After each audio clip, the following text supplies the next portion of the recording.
बाबूजी की सीख। कहानी।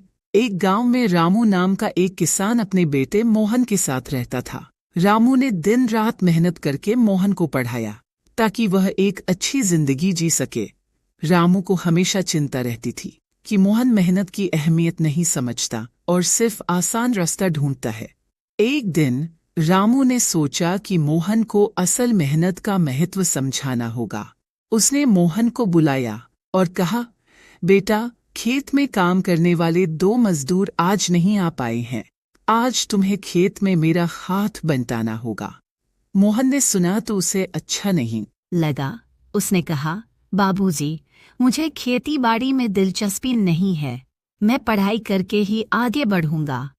रामू ने मुस्कुराते हुए कहा, तुम्हारी पढ़ाई की बात सही है, लेकिन मेहनत करना जरूरी है।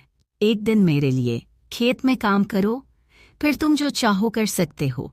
मोहन मजबूर होकर मान गया और अगली सुबह सूरज उगते ही खेत में पहुंच गया। वहां उसे मिट्टी खोदनी थी, पानी देना था और बीज बोने का काम करना था। शुरू में उसे सब कुछ बहुत कठिन और थकाने वाला लगा। उसका शरीर थक चुका था और उसे महसूस हुआ कि खेती करना आसान नहीं है। शाम को रामू खेत में आया और मोहन से पूछा, बेटा, दिन कैसा बीता? मोहन ने थकते हुए कहा, बाबूजी, ये काम बहुत मुश्किल है। मुझे आज समझ आया कि आपने कितनी मेहनत से मुझे पढ़ाया है।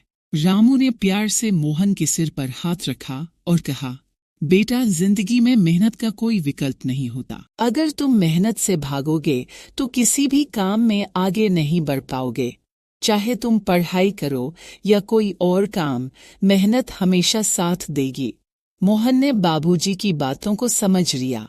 उसने महसूस किया कि बाबूजी ने अपनी पूरी जिंदगी कठिनाइयों का सामना करते हुए गुजारी ताकि उसका भविष्य बेहतर बन सके। उस दिन के बाद मोहन ने ठान लिया कि वो मेहनत से कभी पीछे नहीं हटेगा और बाबूजी का सपना पूरा करेगा। इस कहानी का संदेश है कि मेहनत का कोई विकल्प नहीं होता। जिंदगी में चाहे जो भी रास्ता चुने, सच्ची मेहनत और लगन से ही सफलता मिलती है। बाबूजी की सीख ने मोहन को सिखा दिया कि मेहनत की कद्र करना कितना जरूरी है। यह कहानी बच्चों को जीवन में मेहनत का महत्व और माता-पिता के संघर्षों को समझने का संदेश देती है।